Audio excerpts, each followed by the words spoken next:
ओम नमः श्री यतिराजाय विवेकानंद सूरये सच्चित सुख स्वरूपाय स्वामी ने तापहारिणे।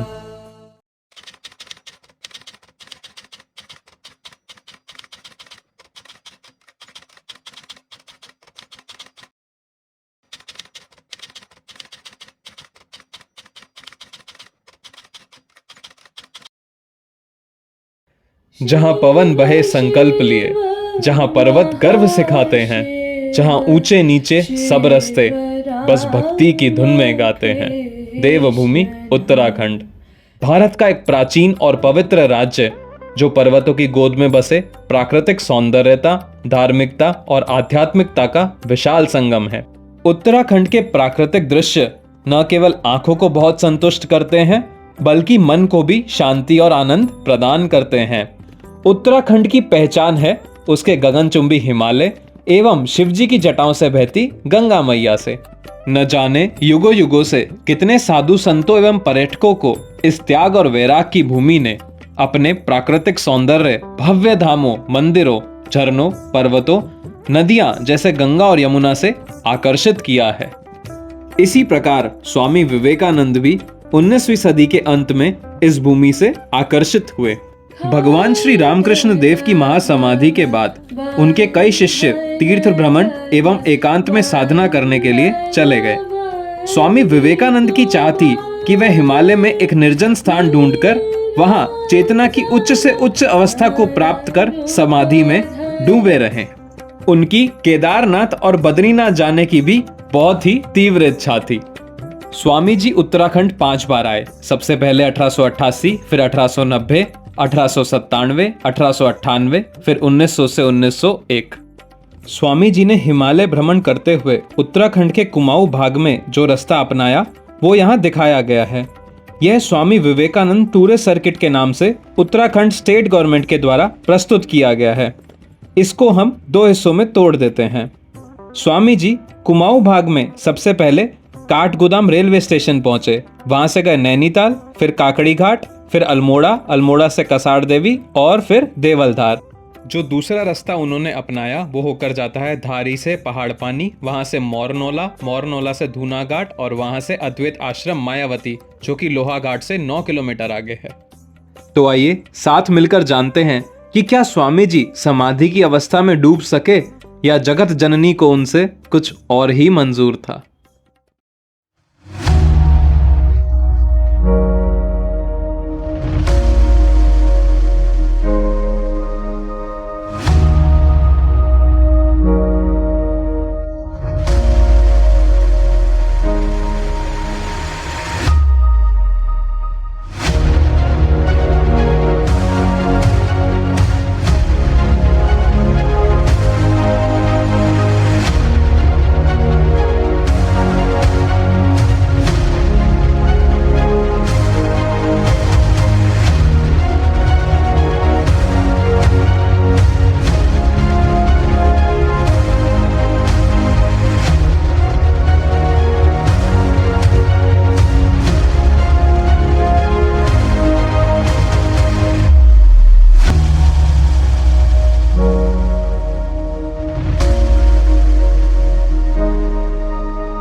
नमस्कार दोस्तों, स्वागत है आपका विवेकानंदा स्पीक्स पे।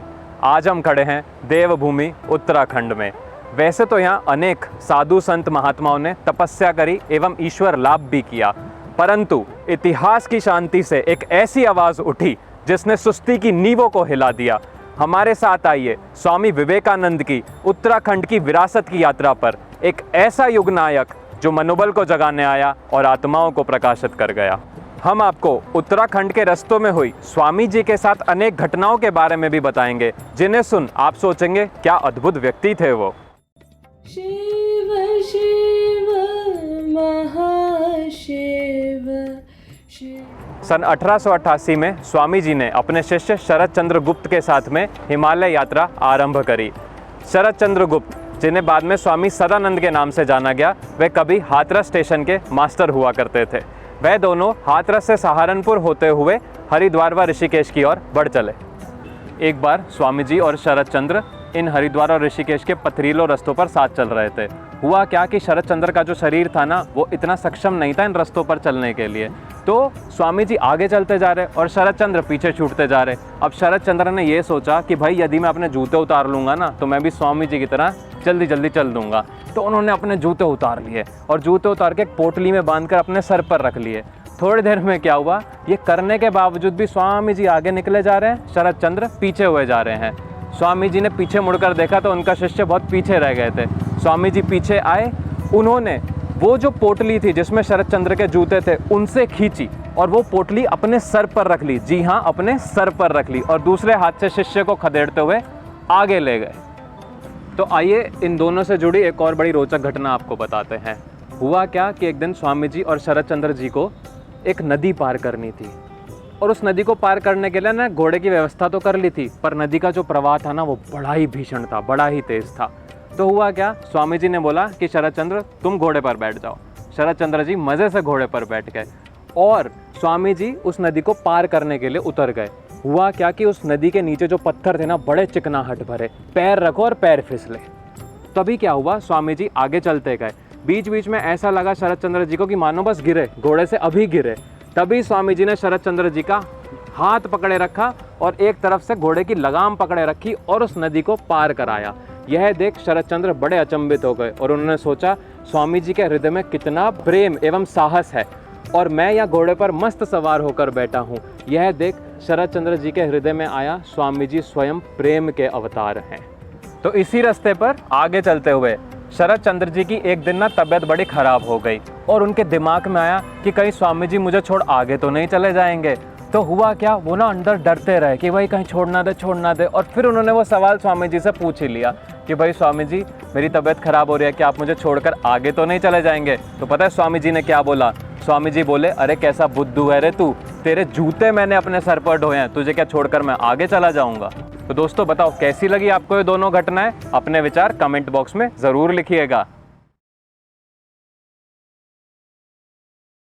तो दोस्तों जब शरद चंद्र और विवेकानंद यहाँ पर ऋषिकेश पहुँचे तो हुआ क्या कि स्वामी जी को ये जगह बहुत पसंद आई और उन्हें लगा ये साधन भजन करने के लिए जगह बहुत उपयुक्त है। तो दोनों शिष्य और गुरु उस साधन में डूब गए। परंतु शरद चंद्र जी का जो स्वास्थ्य था वो थोड़ा ठीक नहीं था, जिस वजह से हुआ क्या कि स्वामी जी को आगे केदार और बद्री की यात्रा करनी थी। पर स्वामी जी को लगा कि उनका जो शिष्य था ना, उनके पैरों की बेड़ी बना जा रहा है। तो एक दिन स्वामी जी अपने शिष्य से बोले, अरे शरद चंद्र, मैं देखता हूँ तू तो मेरी पैरों की बेड़ी बन गया है, मुझे आगे जाना है, पर तेरे भरोसे तो मैं यहीं रह जाऊँगा। तो स्वामी जी अपने शिष्य को पीछे छोड़ ऋषिकेश से आगे लक्ष्मण झूले के होते हुए जंगलों की तरफ चले गए। वहीं शरद चंद्र स्वामी जी के लिए खिचड़ी बना रहे थे। वो खिचड़ी 3 से 4 घंटे तक वहीं बनती रही और शरद चंद्र वहीं बैठे रह गए। एकदम शरद चंद्र को लगा कि उनके आसपास काले बादल छा गए हैं, उनके हृदय में जितनी भी ऊर्जा थी सब खत्म हो गई। वो वहाँ बैठे रहे एकदम। पीछे से अचानक से आवाज़ आई, अरे क्या तू मुझे कुछ खिला सकता है। ऐसा लगा शरद चंद्र को कि मानो पीछे से सूर्योदय हो गया हो। वो कोई और नहीं, स्वामी विवेकानंद थे। तब शरद चंद्र ने एकदम अहम भाव में आकर बोला, क्यों नहीं, आपके लिए तैयार है खिचड़ी, आइए बैठिए, आपको खिचड़ी मैं अभी के अभी परोसता हूँ। तभी स्वामी जी से पूछा, फिर क्यों आप वापस आए। तो स्वामी जी बोले, अरे बुद्धू, तुझे मैं अकेला छोड़कर यहाँ कहाँ जा सकता हूँ, ना जाने तू मेरे पीछे क्या कर ले। बाद में क्या हुआ, फिर भी स्वामी जी को लगा कि ना शरद चंद्र का जो स्वास्थ्य है वो ठीक नहीं है। तो स्वामी जी ने निर्णय किया कि भाई हम दोनों अभी ऋषिकेश से वापस हाथरस की ओर रवाना हो जाएंगे। तो ये था स्वामी विवेकानंदा का पहला प्रयास हिमालय की यात्रा पर। शिव राम कृष्ण नाम। जुलाई 1890 में स्वामी विवेकानंद ने अखंडानंद जी से वारानगर मठ जो कि कलकत्ता में कहा, देख अखंडा, इस बार सीधा हिमालय चलेंगे, बीच में कहीं नहीं रुकेंगे। पर स्वामी जी थे, फिर उनकी इच्छा कर गई कि बीच में भागलपुर में ना सुरंग देखते हुए जाएंगे। पहले पहुंचे भागलपुर, भागलपुर से गए बैद्यनाथ धाम, बैद्यनाथ धाम से गए वाराणसी, वाराणसी से पहुंचे अयोध्या और अयोध्या के बाद वे दोनों पहुंचे काठगोदाम। काठगोदाम से पैदल पैदल चलते हुए पहुंचे नैनीताल। ये वही ताल है, आप हमारे पीछे देख सकते हैं। अब वहाँ जब पहुँचे तो वहाँ पर राम प्रसन्न भट्टाचार्य जी के घर वो 21 अगस्त 1890 को पहुँचे। एक दिन क्या हुआ कि जो अखंडानंदा जी थे उन्होंने इसी ताल में डुबकी लगाई, नहाने गए। जैसी नहा कर आए तो उनकी बाएं और की पसलियों में दर्द होने लग गया। इसी कारणवश वे लोग यहाँ 6 दिन तक रुके और जब वे यहाँ से अल्मोड़ा की ओर निकले तो उन दोनों गुरु भाइयों ने संकल्प किया कि आगे का पूरा रास्ता पैदल पैदल जाएंगे और बीच रास्ते में धन यानी कि पैसे को स्पर्श तक नहीं करेंगे। साथ ही उन दोनों ने यह भी सोच लिया था कि जब वे लोग यहाँ से आगे जाकर अल्मोड़ा में अपने गुरु भाइयों के साथ मिलेंगे तो वे सभी लोग वहाँ से बद्री नारायण की ओर प्रस्थान करेंगे। आओ आप सभी को नैनीताल से अल्मोड़ा के रास्ते पर जाते हुए एक बहुत ही बढ़िया घटना के बारे में बताता हूँ। हुआ क्या कि जब स्वामी विवेकानंद और स्वामी अखंडानंद नैनीताल से अल्मोड़ा की ओर जा रहे थे तो बीच में आया एक वन से 2 रास्ते जा रहे थे, एक वन के बाहर से और एक जा रहा था वन की ओर। हुआ क्या कि वहाँ पर स्वामी जी ने अखंडानंद जी को बोला, देख गंगा, तू वन के बाहर से जा और मैं वन के भीतर से जाता हूँ, देखते हैं कौन पहले आगे पहुँचता है। तो अखंडानंदा जी जो थे वो पूरा वन बाहर से पार करके वन के आखिरी छोर पर पहुँचकर जा खड़े हुए। वहाँ देखते हैं विवेकानंद का कोई अता पता नहीं है, तो उनको चिंता होने लगी। तो उन्होंने क्या किया, वो वन के अंदर प्रवेश कर आए उल्टे रास्ते से। वहाँ क्या देखते हैं, वहाँ देखते हैं वो कि जो श्री रामकृष्ण हैं वो वहाँ पर आए हुए हैं। अब श्री रामकृष्ण आए हुए और स्वामी विवेकानंद आपस में आलिंगनबद्ध है। यह वो देखते रहे काफ़ी देर तक खड़े होकर और उसके बाद चुपचाप वहाँ से चले गए। फिर क्या हुआ, जब स्वामी विवेकानंद जो थे वन से बाहर आए, अखंडानंद जी से बोलते हैं, अरे गंगा, तू तो मुझसे पहले ही पहुँच गया। तो अखंडानंदा जी कहते हैं, भाई मैं धीरे धीरे किसी का कंधा पकड़ते हुए चलकर नहीं आ रहा था। तो स्वामी जी पता उन्हें क्या बोलते हैं, अरे गंगा, लगता है तूने पहले ही वहाँ जो हुआ देख लिया।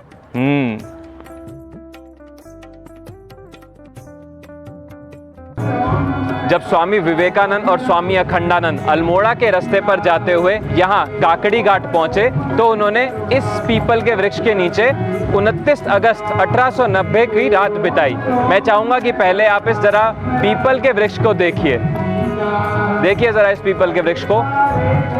उस रात जब स्वामी जी ने इस पीपल के वृक्ष के नीचे ध्यान किया, ध्यान करने के बाद जब वह ध्यान से बाहर आए तो उन्होंने अखंडानंद जी से बोला, गंगाधर, इस पीपल के वृक्ष के नीचे ध्यान करने के बाद मेरे जीवन की एक सबसे बड़ी समस्या का हल हो गया है। और क्या रियलाइज किया था स्वामी जी ने, that microcosm and macrocosm are one. दूसरे शब्द में कहूं, that he realize the oneness of microcosm and macrocosm. उन्होंने एक परमाणु यानी कि एक एटम में पूरे ब्रह्मांड को देख लिया था, या पूरे ब्रह्मांड जो है वो एक ही एटम में समाया हुआ है। उनको यह रियलाइजेशन हो गई थी। हम आपको यह भी बताना चाहेंगे कि जिस पीपल वृक्ष के नीचे स्वामी जी ने यह अनुभूति प्राप्त करी थी उसे आज ज्ञान वृक्ष भी बोला जाता है। हुआ क्या कि वह जो वृक्ष था ना, वो मिड 2014 तक पूरा का पूरा ड्राई हो गया था। फिर वहीं पंतनगर का एक इंस्टीट्यूट है जिसका नाम है Govind Ballabh Pant institute of agriculture and technology ने उस पेड़ की ब्रांच लेकर 10 सैपलिंग निकाली और उसमें से 2 क्लोन यहाँ पर उन्होंने डाल दिए। आपको एक और बात बताना चाहेंगे कि स्वामी बलभद्रानंदा जी जो कि असिस्टेंट जनरल सेक्रेटरी हैं रामकृष्ण मठ और रामकृष्ण मिशन के, वो स्वयं 15 जुलाई 2016 को आए थे और उन्होंने ही वो 2 क्लोन सैपलिंग्स यहाँ पर प्लांट करी थी जो आपको हमने यहाँ पर दिखाई हैं। जब स्वामी अखंडानंद और स्वामी विवेकानंद काकड़ी घाट से अल्मोड़ा की ओर चलते जा रहे थे तो हमें आपको बता दें कि उस समय हिमालयों के रास्तों पर चलना कोई मजाक ना था। वह जो रास्ते थे बड़े ऊबड़ खाबड़ हुआ करते थे। उस समय स्वामी जी और अखंडानंदा जी को जो खाने को मिलता था वो खा लेते थे, जहाँ सर रखने को मिलता था वहाँ सो जाते थे। सिस्टर निवेदिता लिखती हैं कि जब दोनों गुरु भाई इस रास्ते पर आगे चले जा रहे थे तो उन्होंने एक ऐसा संकल्प लिया जिसे सुनकर आप हक्के बक्के रह जाएंगे। उन दोनों गुरु भाइयों ने यह निश्चित किया कि हम इस आगे रास्ते पर चलते हुए किसी से भोजन नहीं मांगेंगे। जी हाँ, यदि कोई हमें सामने से भोजन कराएगा तो ही खाएंगे, किसी से मांगेंगे नहीं। जब इस संकल्प को लेकर वे दोनों आगे बढ़ते रहे तो उन्हें उनका एक परिचित व्यक्ति मिला। उस परिचित व्यक्ति ने पूछा, गुरु भाइयों आप दोनों इस व्रत के दौरान कितने दिन निराहार रहे? तो गुरु भाइयों ने पता क्या बोला, 5 दिन। जी हाँ, पूरे 5 दिन वे दोनों गुरु भाई निराहार रहे थे।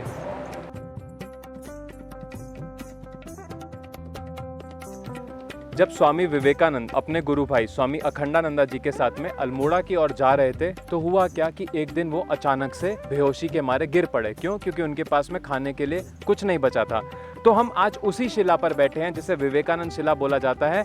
यही वो स्थान है जहाँ पर स्वामी जी कुछ ना खाने के कारण बेहोशी की हालत में गिर पड़े थे। वो तारीख थी लगभग 30 अगस्त या 31 अगस्त की थी। आज हमारे साथ में जो हैं वह फिरदौसा जी, वो कोई और नहीं फ़कीर जुल्फ़िकार अली जी की पोती हैं और इनके पिता का नाम अख्तर अली है। तो आइए पहले उनसे बात करते हैं। तो फिरदौसा, कैसे हैं आप? ठीक है। ठीक है। तो अब हम फिरदौसा से ये पूछने का प्रयास करते हैं कि आखिर हुआ क्या था, क्योंकि वो किताबों से कहीं बढ़कर हमें इस जगह के बारे में जानकारी दे सकते हैं। तो फिरदौसा, आप मुझे बताइए कि जब स्वामी जी यहाँ आए वो पूरी क्या कहानी थी, क्या हुआ था यहाँ पर? मतलब जो मेरे दादा है जुल्फ़िकार अली, हाँ जी। उन्होंने मेरे पापा अख्तर अली को बताई कहानी कि यहाँ पर क्या क्या हुआ था। तो मतलब हम भी पापा के अपने मतलब मुँह से सुनते हैं, हमें पापा ही बताते हैं कि क्या यहाँ पर हुआ था, क्या नहीं हुआ था। तो पापा ने बताया कि मतलब जब स्वामी जी सामने पहाड़ से, मतलब सियाही देवी के जो पहाड़ है, हाँ। तो वहाँ से जब पैदल आ रहे थे काठगोदाम के रास्ते, अच्छा। तब यहाँ पर वो बैठे हुए थे और उन्होंने सोचा कि यहाँ पर बैठकर ध्यान कर लेते हैं। अच्छा। जब वो यहाँ पे बैठ के ध्यान करने लगे तो उन्हें भूख और प्यास की वजह से चक्कर आ गई, चक्कर आ गए। तो वो यहाँ बेहोश हो गए। हाँ। तो उसके बाद सामने जो हमारे घर है, कौन सा घर आपका, दिखाओ। ये सामने वाला, अच्छा, वो सामने वाला घर। हाँ, वो सामने वाला घर दोस्तों। वहाँ जो घर है, हाँ। मतलब वो दादा लोगों के टाइम का ही घर है अभी भी। अच्छा, दादा लोग के टाइम। हाँ। तो वहाँ से दादा ने मतलब यहाँ देखा, हाँ। तो दादा की यहाँ नज़र पड़ी तो उन्होंने देखा कि मतलब पत्थर के ऊपर कोई बेहोश या वैसी मूर्छित अवस्था में पड़ा हुआ है। हाँ। तब मतलब दादाजी वहाँ से, मतलब हमारे पास खाना था नहीं उस समय, तो दादा उस समय एक खीरा और पानी लेकर के आए उन्हें पिलाने के लिए। और जब वो यहाँ पर आए तो उन्होंने खीरा पानी खाने के लिए पूछा। सबसे पहले दादा ने पूछा कि मतलब आप कौन हो, कहाँ से आए हो और यहाँ पर आपको मतलब क्या हो गया ऐसा। तब स्वामी जी ने बताया कि यहाँ पर ज़्यादा कुछ नहीं, मेरे पास खाना नहीं था, मैं पैदल यात्रा करके आ रहा था, तो यहाँ पर मुझे बेहोशी आ गई, तब मैं यहाँ पर बेहोश मतलब मूर्छित हो गया हूँ। तब दादाजी ने मतलब पूछा कि मतलब मैं यहाँ पर काम करता हूँ, मैं कब्रिस्तान में एक फ़कीर हूँ, तो अगर आप मतलब मेरे हाथ का खाना चाहे खाना तो अभी खा सकते हैं, अगर आप नहीं खाना चाहे तो वो आपकी मर्ज़ी है। तो स्वामी जी ने कहा अभी मुझे जिसके हाथों में भी खाना मिलेगा मैं उसके हाथों से ही खाना खा लूँगा, मैं अभी यहाँ ऐसा कुछ नहीं देखूँगा कि वो मुसलमान है या वो हिंदू है। तो मतलब उन्होंने फिर पानी पिया, मतलब दादा ने पानी पिलाया और ककड़ी भी खाई। तब मतलब यहाँ पर ये तब से मतलब ये जो शिला है ये प्रसिद्ध है, तब से ये प्रसिद्ध है। तो दोस्तों, हमें फिरदौसा जी ने कितने अच्छे से बताया कि जब यहाँ स्वामी विवेकानंद बेहोशी की हालत में पड़े थे तो कैसे उनके दादा ने स्वामी जी को खीरा खिलाया और पानी पिलाया। आपको एक बहुत मज़े की बात बताता हूँ कि जब उनके दादाजी थोड़ा सा हिचक रहे थे कि भाई मैं मुसलमान फ़कीर और ये हिंदू मंक, तो कैसे बात बनेगी, मैं कैसे खिला दूँ, तो स्वामी जी ने पता उन्हें क्या बोला? स्वामी जी ने उन्हें बोला था, क्यों भाई, क्या हम सब भाई भाई नहीं हैं? तो हम यहीं से देख सकते हैं कि स्वामी जी का हृदय कितना विशाल था। वे धर्मों में भेद नहीं किया करते थे और यहीं से उन्होंने जो लिविंग इन हार्मनी का एग्जाम्पल है वो यहाँ से सेट हुआ था और आगे चलकर जैसे हम यूनिवर्सल ब्रदरहुड के बारे में भी नाम से जानने लगे। अभी जो हमने आपको इंसिडेंट बताया ये हुआ था 30 या 31 अगस्त 1890 में। फिर जब 7 साल बाद स्वामी विवेकानंद यहीं अल्मोड़ा में यानी कि 1897 में 1897 में वापस आए तो उनके लिए अल्मोड़ा मेन बाजार तक एक बहुत बड़ी शोभा यात्रा निकाली गई थी। पता है क्यों? क्योंकि उस टाइम वो विश्व विख्यात विवेकानंद बन चुके थे। हुआ क्या कि जब वो शोभा यात्रा में, जिसकी कहानी हम आपको आगे भी बताने वाले हैं, उस शोभा यात्रा का जहाँ समापन हुआ वहाँ मंडप लगा हुआ था। वहाँ पर जब स्वामी जी स्पीच देने के लिए खड़े हुए ना, तो उस 3-4 हज़ार लोगों की भीड़ में स्वामी विवेकानंद को एक कोने में खड़े हुए फकीर दिखे। उस 3-4 हज़ार की भीड़ में स्वामी जी ने उन फकीर को पहचान लिया जिन्होंने 7 साल पहले स्वामी जी को खीरा खिलाया था। और स्वामी जी उस भीड़ में गए, वहाँ से उन फकीर को पूरा उस स्टेज मंडप पर लेकर आए और वहाँ उन्हें हृदय से लगा लिया, गले लगा लिया। और वहाँ खड़े पूरी जनता को स्वामी जी ने ऐलान कर बताया कि ये वही फ़कीर जुल्फ़िकार अली हैं जिन्होंने मेरी उस दिन प्राण रक्षा करी थी, उन्हीं ने उन्हें खाना खिलाया था, यानी कि खीरा और पानी दिया था। अगर वो ना होते तो ये आज जो आपके सामने आज विवेकानंद खड़ा है ये जीवित ना होता, जिंदा ना होता।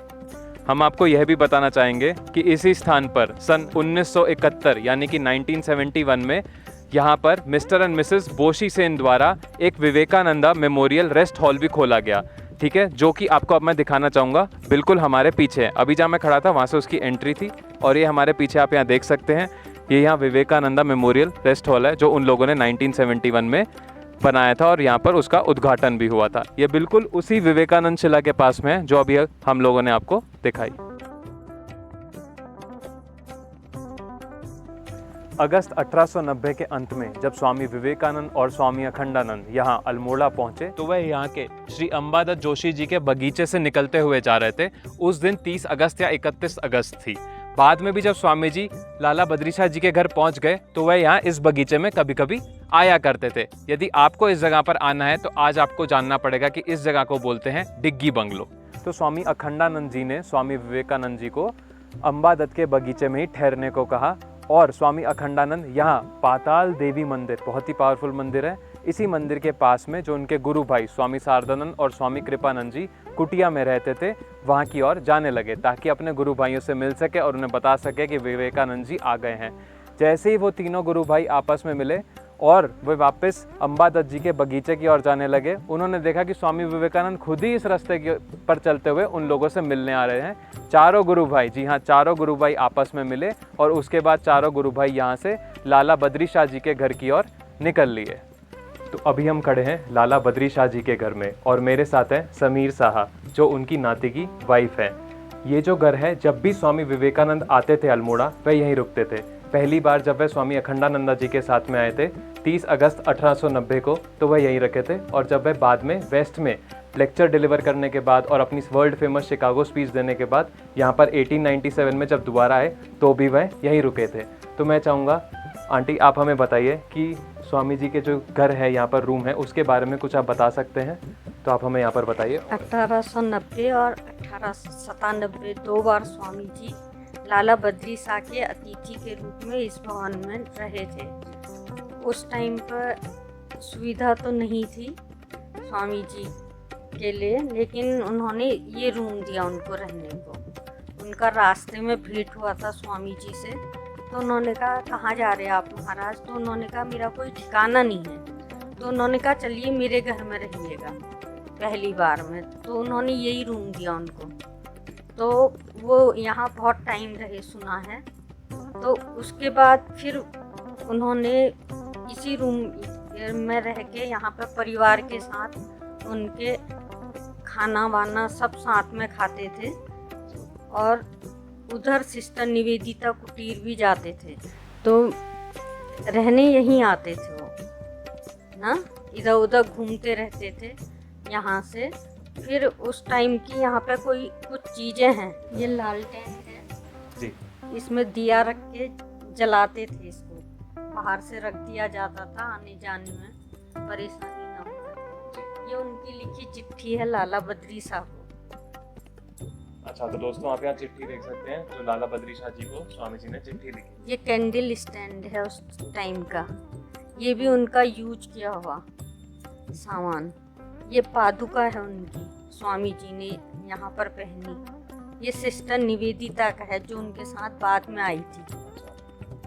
ये भी सामान रखने का था उनके जी, ये भी सामान है। हाँ, ये एक लालटेन है ये। अच्छा दोस्तों, इस तरफ एक लालटेन है, ये भी वह यूज करते हैं। हाँ, ये फैन है उस टाइम का। जब सुना है खाना खाते थे तो एक जना ये फैन झलता था। परिवार के लाला बद्री शाह, उनके भाई लोग, स्वामी जी सब बैठते थे ना खाना खाने। हाँ जी, हाँ जी। तो उस टाइम पे ये लाठी है। अच्छा, ये स्वामी जी की लाठी है। हाँ, अच्छा, एक लाठी ये है, ये भी स्वामी जी की। ये भी स्वामी जी ने यूज की थी। ये क्रॉस है सिस्टर निवेदिता के, अच्छा, इधर हुक्के का है। ये इंक पॉट है, ये भी सामान रखने का था उनके। अच्छा, ये पीछे वाला भी सामान रखने का। जी, बहुत ही सुंदर। फिर इधर क्रॉकरी है जो उस टाइम पे उन्होंने यूज करा अच्छा, ये स्वामी क्रॉकरी जी है। के टाइम में ना। इस घर में उनको चाय वाय देने के लिए यूज होता था। सिस्टर निवेदिता द्वारा जब आए उनके साथ आई यहाँ, हाँ जी, तो स्वामी जी तो इसी रूम में रहे, यहीं रहे थे। सिस्टर निवेदिता को उधर ठहराया। अच्छा, तो सिस्टर निवेदिता को हाँ, उधर उधर ठहराया। जी, उसके बाद उनके बाद भी उनके जितने शिष्य आते थे हाँ जी। यहीं रहते थे। अच्छा, जितने भी शिष्य आते हाँ, थे यहीं रहते थे। उस टाइम पे आश्रम तो बना नहीं था ना। हाँ जी, हाँ जी। तो स्वामी जी ने बाद में इच्छा जाहिर की थी हाँ। लाला बद्री शाह से जी। कि आश्रम बनाना चाहता हूँ। तो हाँ। उन्होंने उधर फिर जगह दी। अच्छा, तो दोस्तों आप देख सकते हैं कि आंटी ने कितना सुंदर तरीके से हमें यहाँ पर बताया कि क्या क्या स्वामी जी की चीज़ें हैं, और एक इतनी अच्छी बात है कि पूरी फैमिली ने आज भी वो चीज़ें उतनी ही सुंदर तरीके से मेंटेन कर रखी है। और जिस रूम में मैं खड़ा हूँ, यकीन मानिए यहाँ की वाइब्रेशंस बहुत ही पॉजिटिव हैं और चीज़ें इतने सुंदर तरीके से रखी हैं। आंटी ने इतने अच्छे तरीके से बताया, तो आप जब भी यहाँ पर आएँ, अल्मोड़ा में आएँ, यहाँ ज़रूर विजिट करें। स्वामी विवेकानंद जब यहाँ लाला बद्री शाह जी के घर में 1890 में रुके हुए थे, तो उनके हृदय में एक बड़ी तीव्र इच्छा थी कि उन्हें एक निर्जन स्थान में जाकर तपस्या साधन करनी थी। तो उन्होंने लाला बद्री शाह जी से पूछा कि भाई क्या यहाँ पर कोई ऐसा स्थान है? तो लाला बद्री शाह जी ने बोला, हाँ, यहाँ से कुछ 8-10 किलोमीटर दूर कसाड़ देवी नाम की जगह है। तो स्वामी जी ने निश्चय किया कि चलिए कसाड़ देवी चलते हैं और वहाँ साधन करेंगे। जब स्वामी जी कसाड़ देवी पहुँचे तो यहाँ कसाड़ देवी मंदिर, जो आप मेरे पीछे देख रहे हैं, यहीं से थोड़ी दूर आगे गुफाएं हैं। उनमें से किसी एक गुफा में स्वामी जी बैठे और उन्होंने साधन शुरू किया। और जब स्वामी जी साधना में डूबे तो मानो उनके अंदर से एक ऐसी ज्वाला उठी कि पूरा उनका जो बदन था चमकने लगा, जिसे हम सेलेस्टियल लाइट बोलते हैं। और वो अपनी साधना में इतना डूबे जा रहे, इतनी चेतना के स्तरों में ऊपर उठे जा रहे कि बस स्वामी जी को लगा कि उन्हें परम अनुभूति यहाँ हो जाएगी। जैसे ही वो अपनी साधना के चरम लक्ष्य पर थे, तभी उन्हें लगा कि मानो एक बहुत ही बड़ी शक्ति उन्हें उस साधना से खींचकर कर्म करने की ओर बढ़ावा दे रही है। और जब ये होने लगा तो स्वामी जी अपनी उस साधना से बाहर निकल गए, और बाहर निकले तो वह गुफा से बाहर आकर लाला बद्री शाह जी के घर की ओर बढ़ने लगे। हम आपको यह भी बताना चाहेंगे कि जब स्वामी विवेकानंद यहाँ कसाड़ देवी की गुफा में ध्यान कर रहे थे, तो उन्हें ऐसा प्रतीत हो रहा था कि मानो उन्हें उस गुफा से बाहर कोई बुला रहा है और कह रहा है स्वामी जी, स्वामी जी। पर वह उस गुफा से बाहर नहीं आए। फिर जब स्वामी जी उस गुफा से बाहर गए और लाला बद्री शाह के घर की ओर गए, तो वहाँ उनके लिए एक बहुत ही दुखद समाचार उनका इंतजार कर रहा था। उस समाचार में यह लिखा था कि स्वामी जी की बहन योगेंद्र बाला ने आत्महत्या कर ली है। और यह सुनते ही उनका जो हृदय था शोक से भर उठा, और उन्हें ऐसा प्रतीत हुआ कि मानो जो देश में हमारे नारियों की परिस्थिति है, उनको उन नारियों के लिए कुछ करना चाहिए। स्वामी विवेकानंद सिस्टर निवेदिता को एक पत्र में लिखते हैं कि आज के बाद मैं ये कभी नहीं सोचूंगा कि इस देश में यदि तपस्या की ज़रूरत है तो वो गुफाओं में है। अगर इस देश में सही में कहीं तपस्या की ज़रूरत है तो वह इस देश की महिलाओं, औरतों, बेटियों को शिक्षित करने में है और उनको उन्हीं के पैरों पर खड़ा करने में है।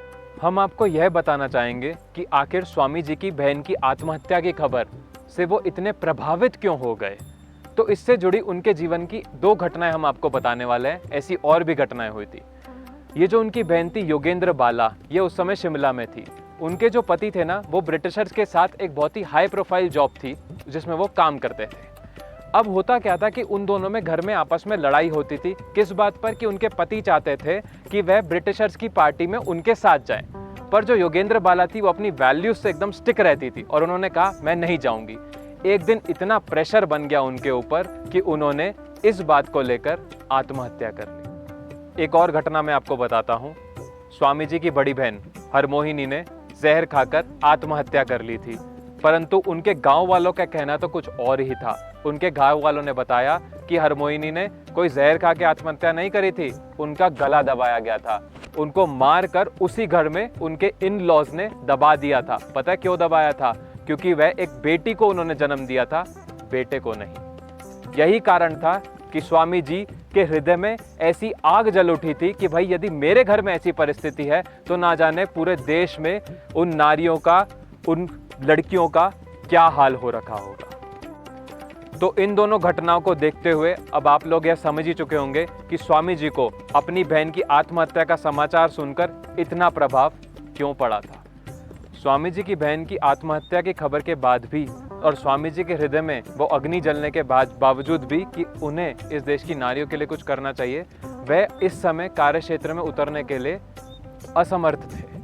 और उन्होंने यह निश्चय किया कि वह अभी और हिमालयों में आगे बढ़ेंगे। और उस समय उन्होंने अपने गुरु भाइयों को भी ये बोल दिया कि कोई भी गुरु भाई किसी को इस समय पत्र नहीं लिखेगा, किसी के साथ भी कांटेक्ट में नहीं रहेगा। कसाड़ देवी और अल्मोड़ा से जुड़ी ये सारी घटना होने के बाद में स्वामी अखंडानंद ने यह बात कई बार लिखी है स्वामी विवेकानंद जी के बारे में कि जब भी स्वामी जी यह प्रयास करते कि कहीं निर्जन में जाकर साधना करें, कोई ना कोई ऐसी देवीय शक्ति उन्हें उस निर्जन साधना से बाहर निकालती। कुछ ना कुछ ऐसी सिचुएशन बन जाती कि उन्हें अर्थात स्वामी जी को वह साधना छोड़नी पड़ती और कर्म क्षेत्र की तरफ अग्रसर होना पड़ता। वे लोग अल्मोड़ा में 1 हफ्ते से ज़्यादा रुके। अखंडानंदा जी की यहाँ पर तबीयत खराब होना शुरू हो गई थी, उन्हें काल रोग शुरू हो गया था होना। और स्वामी जी को क्योंकि अब ये जगह कुछ खास पसंद नहीं आ रही थी, तो वे चारों गुरु भाई भागीरथी की तट की ओर रवाना हो गए। गंगा की गहराइयों में आत्मा का संगीत बजता है, विचारों की धाराओं में मन का सम्राट निवास करता है, पवित्रता की लहरों में उद्दीपना आत्मा को मिलती है, हिमालय की आत्मा में विवेकानंद की आत्मा बसती है। 5 सितंबर 1890 को स्वामी विवेकानंद अपने 3 गुरु भाइयों के साथ में स्वामी अखंडानंद, स्वामी शारदानंद, स्वामी कृपानंद के साथ और उनके साथ में कूली भी था, यहाँ कर्णप्रयाग पहुंचे। आगे बढ़ने से पहले मैं आपको कर्णप्रयाग के बारे में कुछ बताता हूँ। यह अलकनंदा और पिंडारी नदी का संगम है। ऐसा माना जाता है कि महाभारत युद्ध में शूरवीर योद्धा कर्ण का यहाँ पर देह संस्कार हुआ था।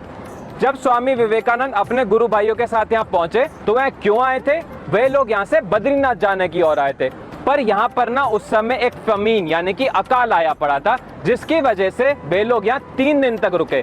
3 दिन रुकने के बाद भी ना आगे जाने के रास्ते नहीं खुले, तो उन लोगों ने निश्चय किया कि भाई हम लोग अब यहाँ बद्रीनाथ नहीं जाएंगे, यहाँ से कहीं और आगे जाएंगे। जैसे ही वे लोग वहां से आगे बढ़े, स्वामी विवेकानंद को बुखार आ गया और स्वामी अखंडानंद की जो छाती में कफ था वे और ज्यादा बढ़ गया। यहीं से कुछ दूरी पर ना एक सलड़काड़ नाम की चट्टी है, वहां उन लोगों ने 5 से 7 दिन विश्राम किया और जब शरीर में कुछ ताकत आ गई तो वे लोग यहाँ से धीरे धीरे रुद्रप्रयाग की ओर चल पड़े।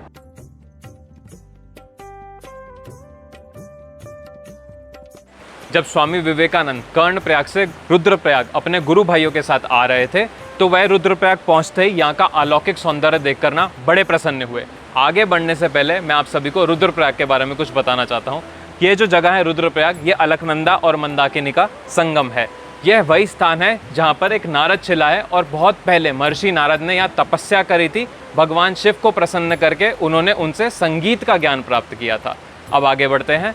जैसे ही स्वामी जी यहाँ का सौंदर्य देखकर बड़े खुश हुए तो उन्हें लगा कि उनका जो बचपन का सपना था ना कि हिमालय में जाना और वहाँ पर तपस्या करना, वो साकार सा होने लगा। और स्वामी जी को ना संगीत की तरफ बड़ा रुझान था। तो वह जैसे ही यहाँ पर पहुँचे तो उन्हें ऐसा प्रतीत हुआ कि मानो मंदाकिनी जो है वो केदार राग में बह रही है, और उन्होंने अपने गुरु भाइयों को भी यह बताया। और जब भी वह पहाड़ में आगे जाते रहे, जहाँ जहाँ भी ऐसी पहाड़ों से नदियाँ बहती रही, तो स्वामी जी को ये लगता रहा कि यहाँ पर जो गंगा है वह केदार राग में बह रही है, ये देखो यहाँ पर वह गौरी राग में बह रही है। कभी कभी तो वहाँ बैठकर जिस राग में नदी बह रही थी उसी राग में वह गाते थे। स्वामी विवेकानंद और उनके गुरु भाइयों की यहाँ रुद्रप्रयाग में एक बंगाली सन्यासी से मुलाकात हुई जिनका नाम था पूर्णानंद। उन्होंने कहा कि आप एक रात तो हमारे यहाँ रुक जाइए। वह लोग वहाँ रुक गए। अगले दिन उन्होंने पास ही की धर्मशाला में एक आश्रय लिया, परंतु हुआ क्या कि स्वामी जी और स्वामी अखंडानंदा जी को बहुत तेज बुखार हो गया। इतना बुखार हो गया कि उनसे चला ही नहीं जा रहा। फिर क्या करें? तब एक बहुत बढ़िया बात हुई। यहाँ के जो गढ़वाल के उस समय सादर अमीन यानी कि जो मुंसिफ बद्रीदेव जोशी जी थे, उनसे मुलाकात हुई। जोशी जी ने तुरंत ही उनके लिए आयुर्वेदिक दवाइयों का प्रबंध कर दिया, और साथ में ही जब वे लोग ठीक हो गए, कुछ ठीक हुए, तो उनके लिए यहाँ से डंडी वाहन, जिसे हम अपनी भाषा में डोली जैसा वाहन कहते हैं, उससे उन सभी गुरु भाइयों को श्रीनगर की ओर रवाना कर दिया। जब स्वामी विवेकानंद और उनके गुरु भाई यहाँ श्रीनगर पहुंचे तो वे अलकनंदा जी के तट पर एक कुटिया में निवास करने लगे। उन्हें यह पता चला कि इस कुटिया में पहले ही स्वामी तुरानंदा जी रह चुके हैं और तपस्या कर चुके हैं।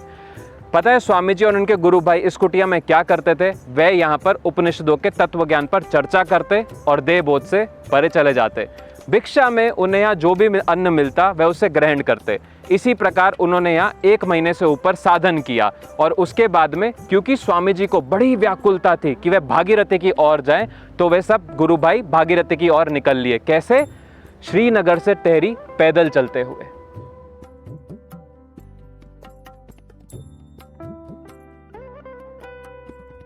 जब स्वामी जी और उनके दो गुरु भाई स्वामी शारदानंद और स्वामी अखंडानंद श्रीनगर से टेहरी की ओर जा रहे थे तो उन्होंने शाम को एक गांव में आश्रय लिया। अब हुआ क्या, वहाँ पर स्वामी जी को तंबाकू पीना था तो स्वामी अखंडानंद जी गांव में गए ताकि कोई उन्हें आग दे दे। वह गांव के एक एक व्यक्ति के पास गए परंतु किसी ने भी सुना नहीं उनकी बात। तो हुआ क्या, स्वामी अखंडानंद जी को एक बात याद आई, गढ़वाली सरीखा दाता नहीं, लटके बगैर देता नहीं। यानी कि जो गढ़वाली होते हैं वैसे तो बड़े दानी होते हैं परंतु कब, जब उन्हें डराया जाए। तो हुआ क्या, वे तीनों गुरु भाई गांव में ही एक चबूतरे पर खड़े हो गए और जोर जोर से चिल्लाने लगे, लकड़ी लाओ हमारे लिए, खाना लाओ हमारे लिए। और इतनी जोर जोर से चिल्लाने लगे कि वहाँ के जो गांव वाले थे ना वो डर गए। फिर हर गांव वाला कुछ ना कुछ ला रहा है, कोई लकड़ी ले आया, कोई खाना ले आया। और वो इतना बोल रहे गुरु भाई कि अगर हम और ज़्यादा चिल्लाते तो कहीं वो हमारे लिए अपने घर ही खाली कर कर ना चले जाते। बाद में क्या हुआ, फिर गांव वालों ने अच्छे से गुरु भाइयों को खाना भी पका कर दिया और उनके साथ में सत्संग भी किया। जब स्वामी विवेकानंद अपने गुरु भाइयों के साथ में टिहरी पहुंचे तो सबसे पहले वे यहाँ पर मकान ढूंढने का प्रयास किया। तो उन्हें कहाँ मकान मिला, गंगा किनारे एक साधु निवास था, थोड़ा उजड़ा हुआ था तो वहाँ उन्हें 2 कमरे मिले। वे लोग वहाँ पर रुक गए। फिर क्या हुआ, 15-20 दिनों तक उन्होंने वहाँ पर अच्छे से साधन भजन किया। बाद में स्वामी अखंडानंदा जी जितना भी भिक्षा में अन्न मिलता था वे स्वामी जी को पकाकर खिलाने लगे। स्वामी जी यहाँ टिहरी के दीवान रघुनाथ भट्टाचार्य जी से मिले और उनसे मिलने के बाद स्वामी जी ने यह निश्चय किया कि वह यहीं पर गणेश प्रयाग में ही साधना करेंगे। आप सब हमारे पीछे देख सकते हैं, यहीं पर वो स्थान है गणेश प्रयाग का। क्योंकि पानी का स्तर ऊंचा हो गया इसलिए गणेश प्रयाग यहाँ पर ढक सा गया है। स्वामी जी का मन तो बहुत था यहाँ पर तपस्या करने के लिए, परंतु और उनके लिए यहाँ पर कुटिया भी बनवाई गई थी, परंतु वह उस कुटिया में रह ना सके। क्यों? क्योंकि स्वामी अखंडानंदा जी की तबीयत बहुत खराब हो चुकी थी। कभी उन्हें खांसी हो रही है, कभी उनका बुखार बढ़े जा रहा है। और यह सब देखकर स्वामी जी ने जो अपना संकल्प ले रखा था कि वह हिमालय में साधना करेंगे, उन्होंने वह संकल्प पूर्णतः त्याग दिया और यह निश्चय किया कि वो लोग यहाँ से देहरादून जाएंगे। और ये सारी बातें जब टेहरी के दीवान को पता लगी तो उन्होंने स्वामी जी और उनके गुरु भाइयों के लिए 2 घोड़ों का प्रबंध कर दिया ताकि वे लोग यहाँ से मसूरी की ओर रवाना हो सके। स्वामी अखंडानंदा जी ने एक बार लिखा था कि जब भी स्वामी विवेकानंद कहीं भी निर्जन में साधना करने का प्रयास करते थे तो कुछ ना कुछ ऐसी सिचुएशन बन जाती थी कि उन्हें वह साधना छोड़नी ही पड़ती थी। ऐसा क्यों होता था? ऐसा इसलिए होता था क्योंकि परमहंस रामकृष्ण देव ने उनको उनके गुरु भाइयों का देखन पालन करने का दायित्व सौंपा था और वह ये चीज़ जानते थे। और इस देखन पालन के सामने उनकी अपनी तपस्या बिल्कुल तुच्छ थी।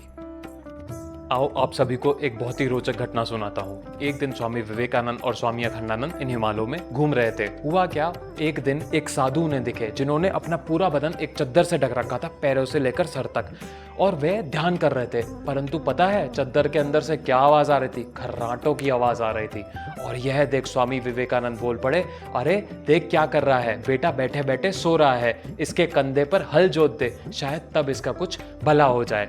ये पूरी घटना देखने के बाद स्वामी जी को यह दिखाई दिया कि इन हिमालयों में सत्व गुण की आड़ में तमोगुण फैला हुआ है। और यह देख स्वामी जी यह समझ गए कि यदि इस देश को उठाना है तो सबसे पहले तमोगुण से रजोगुण की तरफ अग्रसर होगा, तभी शायद इस देश का कुछ भला होगा। क्योंकि स्वामी अखंडानंद जी की तबीयत खराब हो चुकी थी तो स्वामी विवेकानंद ने जो संकल्प लिया था कि वह हिमालय व बद्रिकाश्रम में जाकर तपस्या करेंगे, उन्होंने वह संकल्प तोड़ दिया और यह निश्चय किया कि वह स्वामी अखंडानंद जी को लेकर देहरादून की ओर रवाना होंगे। जब वह चारों गुरु भाई टिहरी से राजपुर की ओर चले तो वह जब राजपुर में चल ही रहे थे तो उन्हें दूर से एक व्यक्ति दिखे जो उन्हें हरि भाई की तरह प्रतीत हो रहे थे। हरि भाई यानी स्वामी तुरानंदा जी। तो उन्होंने दूर से आवाज लगाई, हरि भाई हरि भाई हरि भाई। तो उन व्यक्ति ने मुड़कर देखा तो वह कोई और नहीं स्वामी तुरानंद जी ही थे। वह पांचों गुरु भाई आपस में मिले और मिलकर बहुत प्रसन्न हुए तथा आपस में उन्होंने जो भी उनकी एक्सपीरियंसेस हुए जर्नी के उन्होंने शेयर किए। ये जगह जहाँ पर अभी हम खड़े हैं ये कुछ वही जगह है जहाँ स्वामी तुरानंदा जी ने तपस्या करी थी। इस जगह का नाम है बौड़ी शिव मंदिर और संभवतः ये तारीख 13 अक्टूबर 1890 थी जब ये सारे गुरु भाई मिले। आइए अब हम आपको वह स्थल दिखाते हैं जहाँ पर स्वामी तुरानंदा जी ने तपस्या करी थी। सबसे पहले देखिए क्या लिखा है, बावड़ी शिव मंदिर राजपुर देहरादून 1890 में विश्व वंदे स्वामी विवेकानंद जी और उनके तपस्यारत गुरु भ्राता स्वामी तुरानंद जी का मिलन स्थल। आइए अंदर चलते हैं।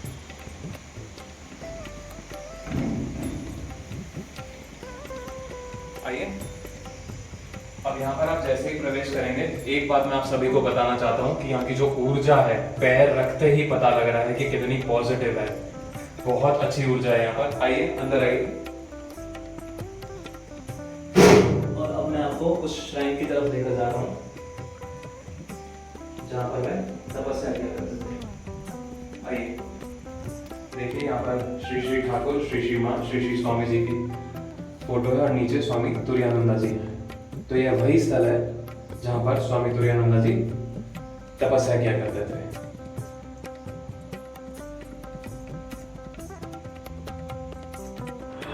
जब पांचों गुरु भाई स्वामी विवेकानंद, स्वामी शारदानंद, स्वामी तुरानंद, स्वामी अखंडानंद और स्वामी कृपानंद जब यहाँ देहरादून में पहुँच गए तो वो एक बनिए के मकान में रुके। वो जो मकान था ना, वो थोड़ा कच्चा पक्का था, यानी कि आधा निर्मित था, आधा बना हुआ था। तो उन्हें वही स्थान मिला, वे वहाँ रुके। और उसके बाद ही वे एक अखंडानंदा जी को एक सर्जन के पास लेकर गए जिनका नाम था श्री मैक्लॉरन। और वो क्या बोली अखंडानंदा जी को देखने के बाद कि इन्हें लिटिल ब्रोंकाइटिस हो गया है, यानी छाती में कफ जम गया है, जिसकी वजह से डॉक्टर ने सीधा बोला अखंडानंदा जी को कि अब से आप पहाड़ों में ना जाएं, यहीं भूमि तल पर ही रहकर साधना करें। जिस घर में पांचों गुरु भाई रुके थे वह घर स्वामी अखंडानंदा जी के लिए रहने लायक नहीं था। क्यों? क्योंकि उस घर के फर्श में सीलन आ चुकी थी और वहाँ कुछ खाने पीने का भी प्रबंध नहीं था। यह सोचते हुए स्वामी विवेकानंद यहीं पर घर घर लोगों के पास जाते और उनसे भीख मांगते कि स्वामी अखंडानंदा जी को अपने घर में आश्रय दे दीजिए, परंतु कोई नहीं मानता उनकी बात। तब स्वामी जी को अचानक से उनके सहपाठी हृदय बाबू नाम के व्यक्ति मिले जिन्होंने कहा कि मैं अखंडानंदा जी को अपने घर में रख लूँगा। अब स्वामी अखंडानंद हृदय बाबू के यहाँ रहने तो चले गए, पर उन्हें वहाँ रहना रास ना आया, ठीक ना लगा। फिर स्वामी विवेकानंद एक बार फिर उनके लिए आश्रय ढूंढने निकले। तभी वहाँ के स्थानीय वकील पंडित आनंद नारायण ने बड़ी मदद करी। उन्होंने स्वामी अखंडानंदा जी को न केवल आश्रय दिया, उनके लिए भोजन का भी प्रबंध किया। तो इस प्रकार देहरादून में 3 हफ्ते बीते। जब स्वामी अखंडानंदा जी की कुछ तबीयत ठीक हुई तो स्वामी जी ने उन्हें कहा, एक काम करो, इलाहाबाद चले जाओ, वहाँ मेरा एक परिचित डॉक्टर रहता है, उसके यहाँ जाओ और वहाँ रुको ताकि तुम्हारी तबीयत ठीक हो सके। पर जब वह इलाहाबाद के लिए रवाना हुए तो बीच रास्ते में सहारनपुर पर रुके। सहारनपुर में वहाँ एक वकील के घर रुके। तो उन वकील ने कहा कि एक काम करिए, आप इलाहाबाद की जगह मेरठ चले जाइए, वहाँ मेरा एक परिचित डॉक्टर रहता है, वहाँ रुकिए, आराम करिए, आपका स्वास्थ्य ज़रूर ठीक हो जाएगा। तभी उनके पीछे से स्वामी विवेकानंद और वो अपने 2 गुरु भाइयों के साथ, स्वामी तुरानंदा जी और स्वामी शारदानंदा जी के साथ ऋषिकेश की ओर रवाना हो गए नवंबर के दूसरे हफ्ते में, और वे सब वहाँ दिसंबर के पहले हफ्ते तक रुके।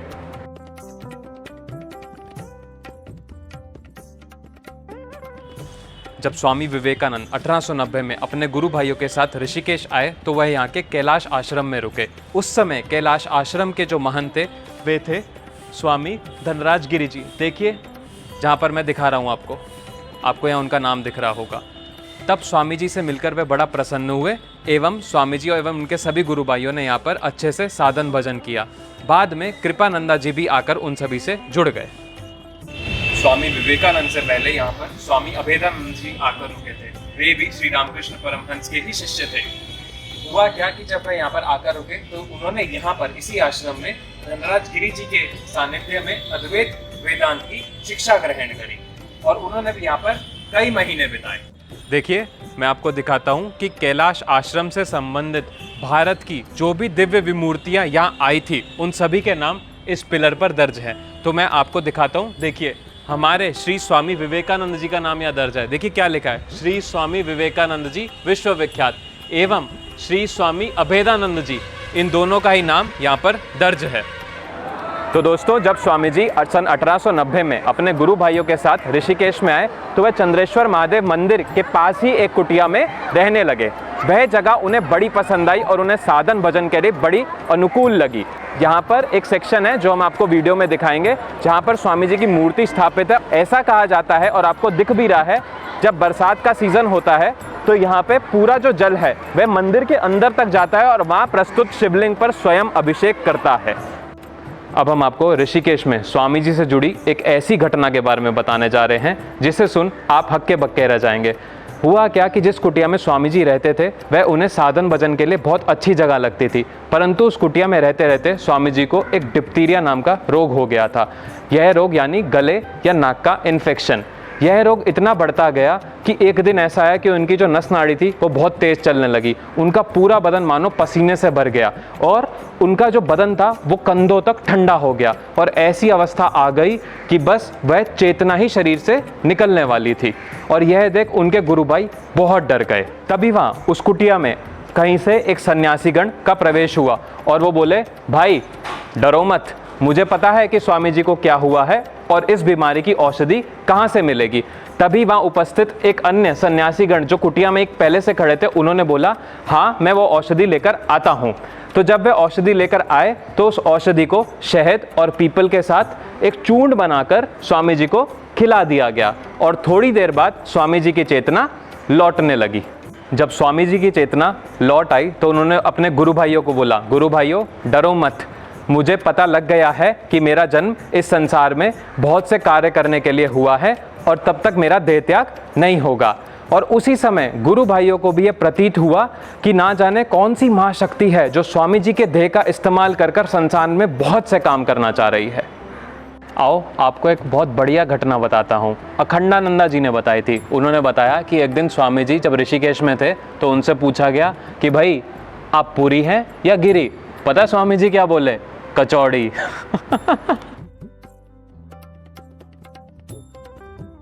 अब क्योंकि ऋषिकेश में स्वामी जी की तबीयत बहुत खराब हो गई थी तो उनके गुरु भाइयों ने कहा, स्वामी जी कुछ दिन ना यहीं विश्राम करिए, फिर जब आप ठीक हो जाएंगे तो हम हरिद्वार चलेंगे। जब वो ठीक हो गए तो हरिद्वार लौट आए। यहाँ पे जब स्वामी शारदानंदा जी तपस्या किया करते थे ना, स्वामी जी उसी कुटिया में आकर रुके और वहां पर तेहरी के दीवान आ गए। जैसे ही तेहरी के दीवान को पता लगा कि स्वामी जी यहाँ पर एक कुटिया में निवास कर रहे हैं, उन्होंने तुरंत कुछ पैसे देकर उस कुटिया की मरम्मत करा दी। स्वामी ब्रह्मानंदा तब कनखल में ही तपस्यारत थे। तो हुआ क्या, जैसे उन्हें पता लगा कि स्वामी विवेकानंदा वहाँ हरिद्वार में आ चुके हैं, वे दौड़े चले आए। और एक दिन जब स्वामी जी थोड़ा स्वस्थ हुए तो रखाल महाराज यानी कि स्वामी ब्रह्मानंदा ने खिचड़ी बनाई और क्योंकि वो ना बड़े बच्चे जैसे स्वभाव के थे तो उन्होंने एक मिश्री का दाना उस खिचड़ी में डाल दिया। जैसे ही स्वामी जी ने वो खिचड़ी खाई उन्हें मीठी लगी और उन्होंने स्वामी ब्रह्मानंदा जी को खूब लताड़ा और उसमें से एक सूत और निकल आया यानी कि धागा। और यह देख स्वामी जी और क्रोधित हो गए। कुछ दिनों बाद जब स्वामी जी स्वस्थ हुए तो वे लोग मेरठ के लिए वहाँ से रवाना हो गए। ब्रह्म विष्णु सर्वदेव राम कृष्ण। स्वामी विवेकानंद तीसरी बार यहाँ उत्तराखंड में 1897 में आए, पर यहाँ आने से पहले उन्होंने बहुत से ज़रूरी काम निपटाए, जैसे कि भारत भ्रमण किया और उसके बाद में world famous Chicago speech deliver करी और साथ ही साथ बहुत से अन्य देशों में जाकर वहाँ पर हमारे सनातन धर्म का प्रचार भी उन्होंने किया। उसके बाद रामकृष्णा मिशन को ऑर्गेनाइज किया और वहाँ के साधु सन्यासियों के साथ मिलकर जो भी फेमीन आते थे बंगाल में, वहाँ पर वॉलंटरी एक्टिविटीज़ भी उन्होंने स्टार्ट करवाई। अर्ली में 1897 में स्वामी विवेकानंद अपने कुछ गुरु भाइयों के साथ में यहाँ अल्मोड़ा पहुँचे। यहाँ पर जे गुडविन और मिसेस म्यूलर उनसे पहले ही आकर यहाँ पर पहुँच चुके थे। आपको एक कमाल की बात बताते हैं कि वे जो उनके डिसाइपल्स थे वो इस बार उन्हें काठ गोदाम तक लेने गए। फिर वे लोग जब काठ गोदाम से यहाँ पास ही में एक गाँव है लोदिया नाम का, वहाँ पहुँचे तो स्वामी जी के लिए वहाँ पर 3 से 4 हज़ार लोगों की भीड़ एकत्रित थी। वहाँ हुआ क्या कि स्वामी जी के लिए एक बहुत ही सुंदर सा घोड़ा सजाया हुआ था। स्वामी जी उस घोड़े पर बैठे और उनकी शोभा यात्रा का आरंभ हुआ लोदिया से, जो कि अल्मोड़ा के मेन बाज़ार तक आया। और जब वह अल्मोड़ा के मेन बाज़ार में आए तो यहाँ पर आप जो घर देख सकते हैं मेरे चारों ओर, ये वही घर हैं जो स्वामी विवेकानंद के ज़माने के थे। और यहाँ पर ही यहाँ की औरतों ने स्वामी जी के ऊपर पुष्पों और चावल से इन्हीं घरों से वर्षा करी। और स्वामी जी का जो शोभा यात्रा थी उसका अंत पता कहाँ हुआ?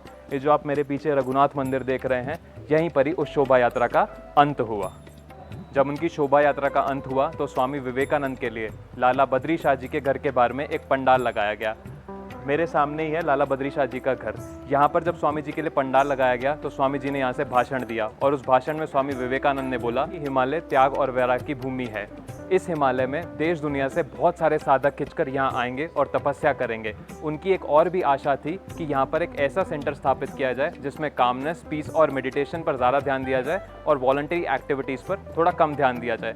स्वामी विवेकानंद उस समय अल्मोड़ा में 2.5 महीने तक रुके।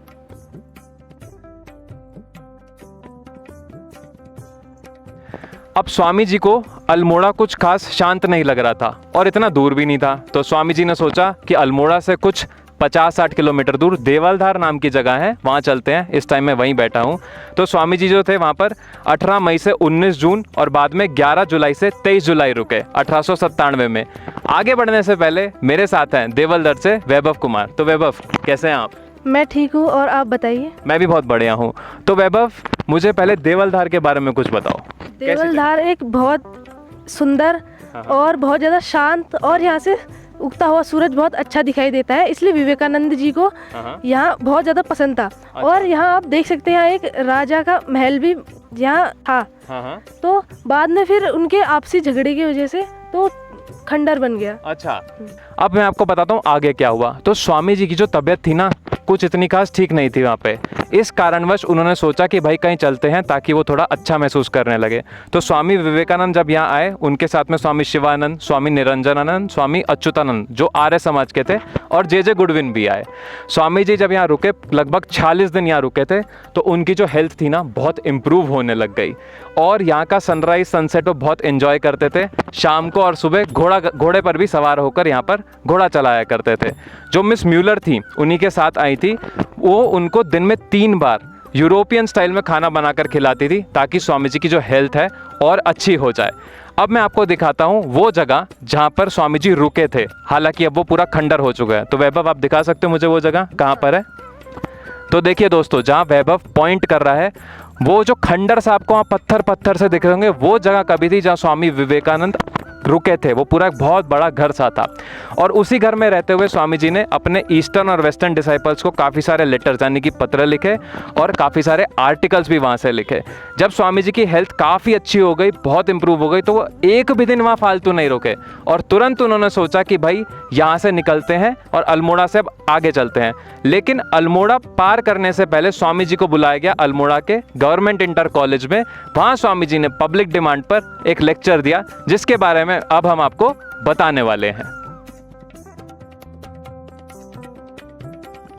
हम आपको यह बताना चाहेंगे कि जब स्वामी जी दूसरी बार अल्मोड़ा 1897 में आए, तो वह बिनसर डाक बंगलो में 2 से 3 दिन तक रुके।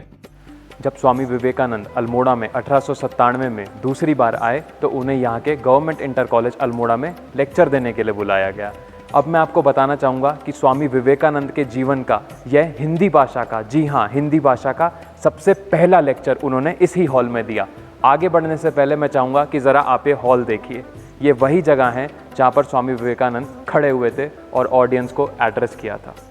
मैं आपको ये बताना चाहूँगा कि ये जो लेक्चर स्वामी जी ने इस हॉल में दिया था, ये 27 जुलाई 1897 को दिया था, और इस लेक्चर का टॉपिक था वैदिक teaching in theory and practice.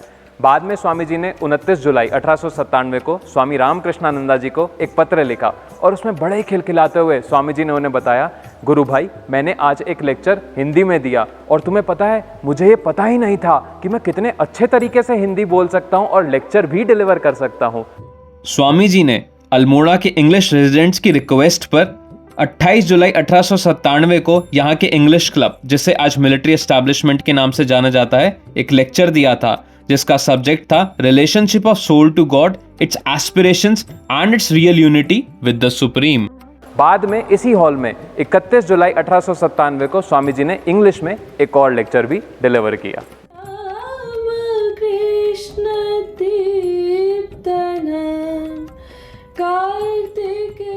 Swami Vivekananda Uttarakhand में सन 1898 यानी कि 1898 में चौथी बार आए। इस बार उनके साथ में उनके बहुत सारे वेस्टर्न डिसाइपल्स भी आए। मिस मार्गरेट एलिजाबेथ नोबेल, जिन्हें आज हम सिस्टर निवेदिता के नाम से जानते हैं, वो कलकत्ता में जनवरी 1898 को पहुंची। उसी के साथ में मिसेस सारा ऑलिव बुल और मिस जोसेफिन मैकलॉड भी फरवरी 1898 में कलकत्ता पहुंच गई। वहीं कैप्टन सेवियर और मिसेस सेवियर जो थे, वो अल्मोड़ा पहुंच गए और वहां पर एक रेंटेड हाउस में रहने लगे, जिसे आज हम थॉमसन हाउस के नाम से जानते हैं। वो तब भी अद्वैत आश्रम जो आज मायावती में बना हुआ है, उसकी जगह ढूंढने में लगे हुए थे, और वहां पर उन्होंने स्वामी विवेकानंदा को गेस्ट के रूप में बुलाया था। स्वामी विवेकानंद 11 मई 1898 यानी कि 11 मई 1898 को अपने वेस्टर्न डिसाइपल्स के साथ में कलकत्ता से अल्मोड़ा की ओर रवाना हो गए। क्यों? क्योंकि स्वामी जी को ऐसा लगा था कि कहीं कलकत्ता की बहुत भीषण गर्मी में उनके वेस्टर्न डिसाइपल्स बीमार ना पड़ जाए। तो स्वामी जी के साथ में miss Nobel, Mrs bull, miss McLeod और मिसेस पेटरसन जो थी वो स्वामी जी के साथ आ रहे थे। वहीं स्वामी जी के साथ उनके दो गुरु भाई स्वामी तुरानंद जी और स्वामी निरंजनानंद जी भी आ रहे थे, और स्वामी जी के दो डायरेक्ट डिसाइपल्स स्वामी सदानंद और स्वामी स्वरूपानंद भी आ रहे थे। लेकिन अल्मोड़ा पहुंचने से पहले वे लोग 3 दिन यानी कि 13 मई से लेकर 16 मई 1898 तक नैनीताल में रुके। यहाँ जो उनके वेस्टर्न डिसाइपल्स थे ना, यहाँ नैना देवी के मंदिर जो आप मेरे पीछे है देख सकते हैं, यहाँ दर्शन करने के लिए आए थे। हुआ क्या कि उस दिन उन्हें वहाँ पर नैना देवी मंदिर में 2 डांसिंग गर्ल्स यानी कि नाचने वाली लड़कियाँ मिली, और वो कहने लगी कि भाई हमें ना स्वामी जी के दर्शन करा दो।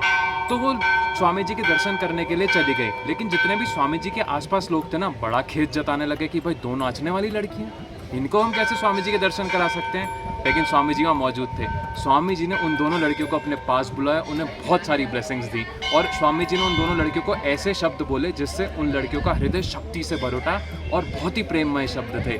यह जो इंसिडेंट हुआ ना, ये दिखाता है कि स्वामी जी के हृदय में कितना प्रेम है सभी के लिए। तो स्वामी जी और सभी मंक्स यहाँ थॉमसन हाउस में रुके, और स्वामी जी के जितने भी वेस्टर्न डिसाइपल्स और फ्रेंड्स थे वो यहाँ पर ओकले हाउस में रुके थे। आप देख सकते हैं मैं यहाँ ओकले हाउस पर ही खड़ा हूँ। ये जो ओकले हाउस है इसको आज हम सिस्टर निवेदिता कॉटेज के नाम से जानते हैं। आगे बढ़ने से पहले मैं चाहूँगा कि आप मेरे पीछे ये जो देवदार का पेड़ है इसे ज़रा देखिए। अब मैं आपको बताता हूँ यहाँ से जुड़ी एक बहुत ही बढ़िया घटना। हुआ क्या कि इस रास्ते से स्वामी जी एक दिन आ रहे थे, और यहीं पर मिस मार्गरेट नोबेल, जी हाँ यहीं पर वो बैठी हुई थी। अब वो यहाँ बैठी हुई थी तो स्वामी जी ने उस दिन उनको ब्लेस किया। क्या ब्लेस किया कि उस दिन उनका नाम स्वामी जी ने निवेदिता रखा। निवेदिता का मतलब द डेडिकेटेड वन। और उसके बाद क्या हुआ, यहाँ पर इसी स्थान पर स्वामी जी थॉमसन हाउस से ब्रेकफास्ट करने के लिए आया करते थे, और उन्होंने बाद में यहीं पर ही अपने वेस्टर्न डिसाइपल्स को ट्रेनिंग देना भी स्टार्ट किया। वो यहाँ पर अपने वेस्टर्न डिसाइपल्स को इंडिया की हिस्ट्री, यहाँ का सिंबल्स, यहाँ की मिथ्स और वगैरह कल्चर्स के बारे में समझाते थे, ताकि जितने भी वेस्टर्न डिसाइपल्स के हृदय में और उनके दिमाग में भारत से जुड़ी जितने भी प्रेजुडाइसेस हैं वो सब ब्रेक हो सके, टूट सके। स्वामी विवेकानंद से यहाँ थॉमसन हाउस में मिलने के लिए उस टाइम के बहुत बड़े बड़े लीडर्स आया करते थे, जिनमें से एक दिन एनी बेसेंट जी जो कि थियोसॉफिकल सोसाइटी ऑफ इंडिया की लीडर थी, वो भी यहाँ आई और यहाँ पर चाय भी पी कर गई। अब स्वामी विवेकानंद का हृदय यह फिर से चाह रहा था कि वहीं किसी निर्जन स्थान में निकल जाए और वहाँ जाकर साधना करे, क्योंकि वो सन 1898 में अल्मोड़ा में थे, तो उन्हें लगा कि अल्मोड़ा से तकरीबन 40 किलोमीटर की दूरी पर शाही देवी मंदिर है, बड़ा ही प्राचीन मंदिर है, और हम अभी उसी मंदिर के सामने यहाँ खड़े हुए हैं। जब वह यहाँ पहुँचे उस मंदिर में, तो यहीं इस मंदिर से तकरीबन 2 किलोमीटर की दूरी पर एक गुफा है। वहाँ स्वामी जी लगभग रोज़ 10 घंटे तक साधन किया करते थे। यह तारीख थी 25 मई 1898 से लेकर 28 मई 1898 तक। साधन करने के बाद इन 3 दिनों के बाद स्वामी जी वापस अल्मोड़ा लौट गए। जब स्याही देवी से स्वामी विवेकानंद अल्मोड़ा लौट कर आए तो उनके लिए एक शौक उनका इंतज़ार कर रहा था।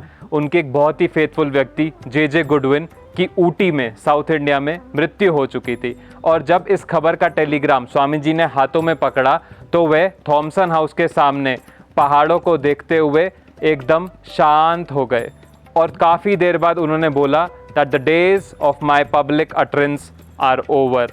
जहाँ तक हम इस चीज़ का अर्थ समझ पाए वो ये है कि जे गुडविन जो थे वो स्वामी जी के शब्दों को पब्लिश किया करते थे, और स्वामी जी के अकॉर्डिंग अब वो जो टाइम है वो ख़त्म हो गया है। और साथ में ही क्या हुआ कि उसी रात को स्वामी जी ने एक कविता लिखी जिसका नाम था रिक्वेस्ट इन पीस। वो कविता उन्होंने लिखकर जे गुडविन की माँ को भेजी। अब वह समय फिर आ गया था जब स्वामी विवेकानंद ने यह सोचा कि वह अल्मोड़ा छोड़ के कश्मीर की ओर बढ़ चलेंगे अपने वेस्टर्न डिसाइपल्स के साथ में। पर अल्मोड़ा छोड़ने से पहले स्वामी जी ने 11 जून 1898 को एक बहुत इंपॉर्टेंट डिसीजन लिया। वो था प्रबुद्ध भारत को दोबारा शुरू करने का। इससे पहले जो प्रबुद्ध भारत थी वो मद्रास में 1896 में शुरू हुई थी, पर उस समय वहाँ पर उनके जो एडिटर थे मिस्टर अय्यर, उनकी मृत्यु हो गई थी, इस कारणवश वह रुक गई। तो यहाँ पर सेवियर कपल्स की मदद से, यानी कि थॉमसन हाउस में सेवियर कपल की मदद से स्वामी जी ने लंदन से प्रिंटिंग प्रेस मंगवाई और यहाँ से प्रबुद्ध भारत फिर से चालू किया। फिर स्वामी स्वरूपानंदा जी को प्रबुद्ध भारत का एडिटर बनाया गया। उस प्रबुद्ध भारत में स्वामी जी खुद भी आर्टिकल्स मॉनिटर कराया करते थे, यानी कि आर्टिकल्स देखते थे। फर्स्ट एडिशन जो यहाँ से निकला थॉमसन हाउस से प्रबुद्ध भारत का, वो निकला अगस्त 1898 में, और वह चला मार्च 1899 तक। उसके बाद में प्रबुद्ध भारत मायावती आश्रम से पब्लिश होने लग गया था। गणपति विश्वकर्मा विश्व। स्वामी विवेकानंद उत्तराखंड 5वीं बार 1901 में आए। आगे बढ़ने से पहले मैं आपको एक कहानी सुनाना चाहता हूँ। जब स्वामी विवेकानंद स्विस एल्प्स जो कि स्विट्ज़रलैंड में है वहाँ सेवियर कपल के साथ में 1896 यानी कि 1896 में भ्रमण कर रहे थे, तो स्वामी विवेकानंदा के दिल में एक बड़ी तीव्र इच्छा उठी। वो चाहते थे कि हिमालयों में एक ऐसी मोनास्ट्री हो जहाँ पर कामनेस, मेडिटेशन और पीस पर फोकस किया जाए, एक्टिविटी पर थोड़ा कम फोकस किया जाए। उनके हृदय में एक और भी इच्छा थी कि जो वो जगह हो ना, वहाँ पर पीछे हिमालय हो, स्नो क्लैड पीक्स हो। तो यहाँ पर पीछे वैसे ही हिमालय हैं, स्नो क्लैड पीक्स हैं। फिर स्वामी जी यह भी चाहते थे कि वो जो जगह हो वो चारों ओर पुष्पों से घिरी हो। तो आप यहाँ देख सकते हैं मेरे चारों ओर बहुत ही सुंदर पुष्प हैं। फिर स्वामी जी ये भी चाहते थे कि जो जगह हो उस जगह में पूरी तरीके से चारों ओर दियोदर के पेड़ों से घिरी हुई हो। तो आप देख सकते हैं मेरे चारों ओर दियोदर के जंगल हैं, पेड़ ही पेड़ हैं। स्वामी जी ये भी चाहते थे कि कुछ झरने हो आसपास में उस जगह के। तो यहाँ आसपास में झरने भी हैं और एक लेक भी हो। तो यकीन मानिए यहाँ पास ही में एक लेक भी है। अब ये इच्छा सुनते ही जो सेवियर कपल थे उन्होंने सोचा कि हम कोशिश करते हैं एक ऐसी जगह ढूंढने की भारत में जब हिमालयों में जहाँ स्वामी जी की ये जो इच्छा है ये पूरी हो सके। तो वो दिसंबर 1896 यानी कि दिसंबर 1896 में अल्मोड़ा के पास आए और उन्होंने जगह ढूंढने लगे और वहाँ पर वो थॉमसन हाउस में रुके। लगभग 2 साल के लिए उन्होंने वो जगह रेंट कर ली थी जो हमने आपको दिखाया भी था।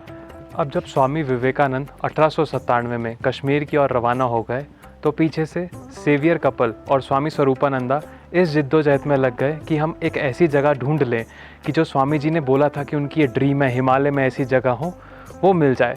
बहुत कोशिश करने के बाद में लगभग जुलाई 1898 यानी कि जुलाई 1898 में वो जगह मिल गई जहाँ पर पुष्प भी थे, पीछे हिमालय भी दिख रहे थे, यहाँ दियोदर के जंगल वगैरह वगैरह जो हमने आपको चीज़ें बताई वो सब हो।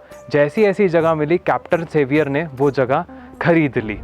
हम आपको ये बताना चाहेंगे कि वो जो जगह थी वो पहले एक टी एस्टेट था और अब देखिए उसे कितने सुंदर तरीके से यहाँ ट्रांसफॉर्म कर दिया गया है। ये जो आश्रम है ये 19 मार्च 1899 को स्वामी स्वरूपानंदा जी द्वारा स्थापित किया गया अर्थात एस्टैब्लिश हुआ। और ये वही दिन है जब पहली बार श्री रामकृष्ण परमहंस देव की जन्म तिथि बेलूर मठ में पब्लिकली मनाई गई थी।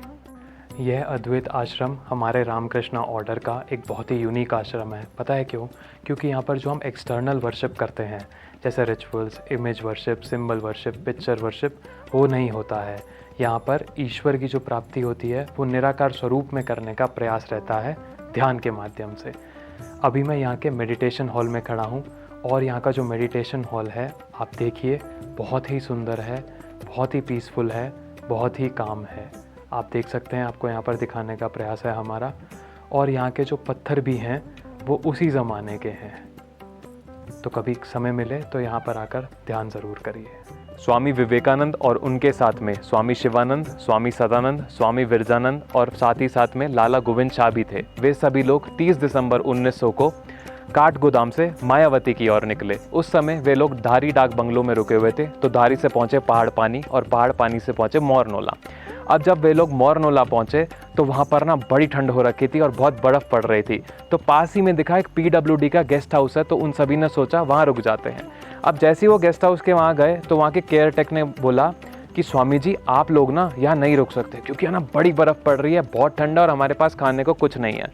पर स्वामी जी तो स्वामी जी थे, उन्होंने उसी केयर टेकर की मदद से वहाँ से लकड़ी इकट्ठी करी और सभी के लिए खिचड़ी बनाई और सभी ने वो खिचड़ी खाई और बड़े आनंदित हुए। आपको एक बात बताता हूँ, वो जो रात थी वो 20वीं सदी की पहली रात थी अर्थात 1 जनवरी 1901। और उसके बाद में वे लोग वहाँ से लोहा घाट गए और लोहा घाट से आगे होते हुए अद्वैत आश्रम मायावती की ओर पहुँचे। अब स्वामी विवेकानंद 3 जनवरी 1901 को जब अद्वैत आश्रम मायावती पहुँच रहे थे तो जब वो नीचे घाटी से आगे आने लगे तो उन्हें आश्रम में बजने वाले 12 बजे के घंटे की आवाज़ सुनाई दी। जैसे ही उन्हें वो आवाज़ सुनाई दी, स्वामी जी का जो वेग था वो और तीव्र हो गया कि भाई जल्दी से आश्रम पहुंचना है। तो उन्होंने वहाँ से घोड़ा लिया और घोड़े पर सवार होकर वो जल्दी से आश्रम आ गए। जब स्वामी जी आश्रम पहुँचे तो यहाँ बहुत ठंड थी और यहाँ बहुत बर्फ़ गिर रही थी। तो स्वामी जी को यहाँ पर ऊपर रहने के लिए कमरा दिया गया, जो मैं आपको यहाँ दिखा रहा हूँ, वही कमरा है। वहाँ पर स्वामी जी 6 रातों तक रुके।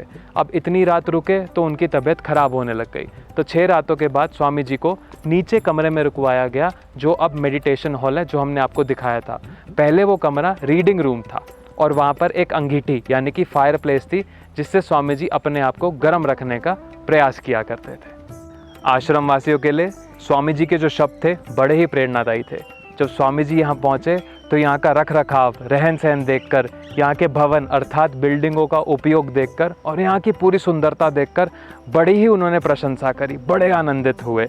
स्वामी जी जो थे वो एक बात पर बहुत जोर दिया करते थे, वो थी यहाँ का अद्वैत आदर्श को लेकर आगे बढ़ना, अर्थात अद्वैत आइडल को लेकर आगे बढ़ना। यहाँ पास ही में जो लेक है, स्वामी जी अक्सर वहाँ जाया करते थे टहलने के लिए, उन्हें वो बहुत पसंद था। और एक दिन आश्रम से कुछ दूरी पर धर्मगढ़ है, वहाँ स्वामी जी चले गए पैदल पैदल, जो हम आपको आगे दिखाने वाले हैं।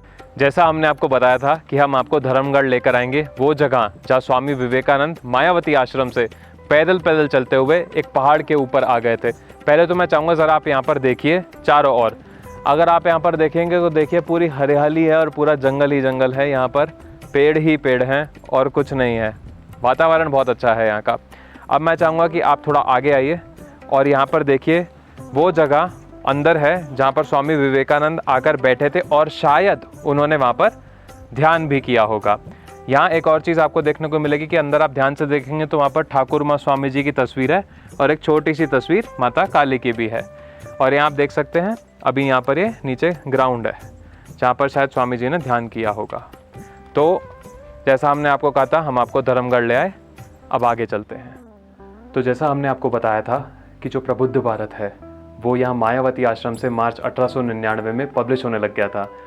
तो ये पता है कौन सी मशीन है? ये वही मशीन है जो इस समय इस्तेमाल हुई करती थी, जो आपको भी बताया था हमने पहले, थॉमसन हाउस में सेवियर कपल्स लंदन से लाए थे। ये वही मशीन है, आप देख सकते हैं।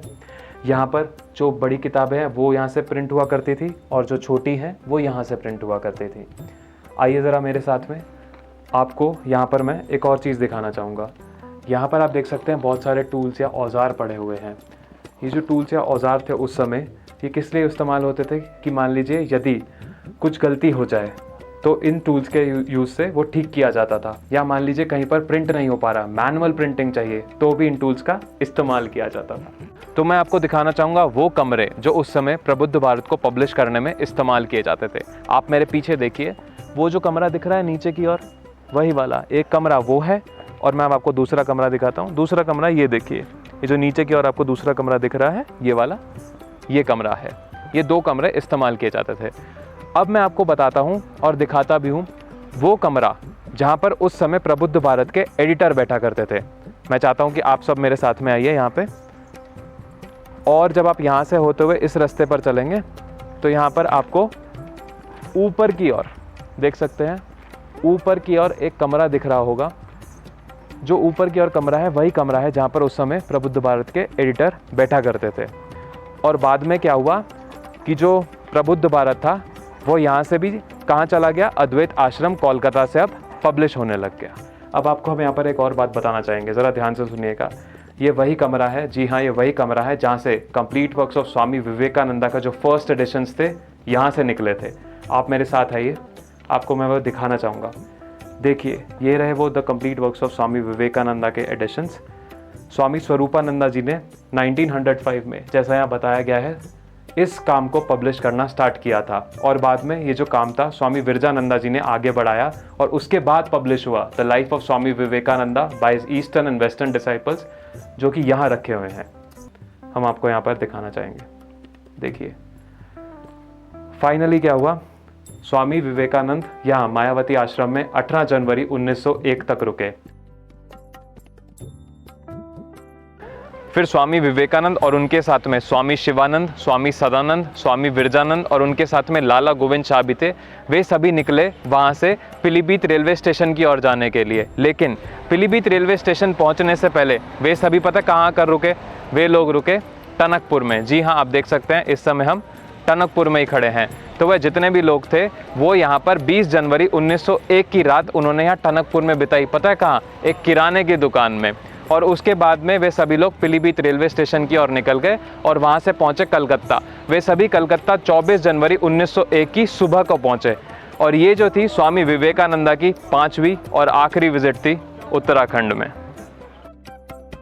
स्वामी जी की इस हिमालय यात्रा के उपसंहार के रूप में उनके इस यात्रा के साथी स्वामी कृपानंद, जिन्हें आज हम वैकुंठनाथ सान्याल के नाम से जानते हैं, वे लिखते हैं कि हिमालय भ्रमण के समय उनके साथ रहकर देखा है कि पहाड़ियों की निर्धनता देखकर वे आंसू बहाया करते थे और उन लोगों के दुख कष्ट दूर करने के लिए ईश्वर से प्रार्थना किया करते थे। वे यह भी लिखते हैं कि स्वामी जी जैसी गुरु भक्ति प्रायः देखने में नहीं आती। हिमालय में तपस्या के दौरान स्वामी अखंडानंद की बीमारी से वे इतने विचलित हो गए थे कि उनका वैराग्य भाव ना जाने कहां उड़ गया और वे बोले, यदि अपना जीवन देकर अपने गुरु भाई के एक गुच्छे केश की भी रक्षा कर सकूं तो मैं उसे करोड़ों तपस्याओं जैसा समझूंगा। वे ये भी लिखते हैं कि अपने पूर्व तपस्या केंद्र बद्रिकाश्रम को देखकर यदि वे पुनः चिर समाधिस्थ हो जाएं तो फिर श्री रामकृष्ण जीवन वेद की भाष्य रचना नहीं हो पाती। लगता है इसी कारण महामाया ने उन्हें बद्रिकाश्रम नहीं जाने दिया। और आज भी हम उन हिमालय की वादियों में स्वामी जी की कृपा से उनके वहाँ होने का अनुभव कर सकते हैं। हमारी एक रिक्वेस्ट है उत्तराखंड गवर्नमेंट से कि जहाँ जहाँ भी स्वामी विवेकानंद उत्तराखंड में आए और रुके, जैसे धारी डाक बंगलो, मोरनौला, देवलधार का वो मैंशन हाउस जहाँ पर अब सिर्फ पत्थर ही बचे हैं, थॉमसन हाउस अल्मोड़ा में, और भी ऐसी कई अन्य लोकेशंस हैं, उनको जल्द से जल्द प्रिजर्व किया जाए। कहीं ऐसा ना हो कि हमारी आगे आने वाली पीढ़ियाँ इन जगहों को देख ही ना पाएं और अनुभव ही ना कर सकें और यह कभी जान ही ना पाएं कि यहाँ पर देश के युग नायक विवेकानंद कभी आए थे और रुके थे। जय भारत, जय हिंद, जय स्वामी जी। भवसागर तारण कारण हे रविनंदन बंधन खंडन हे भवसागर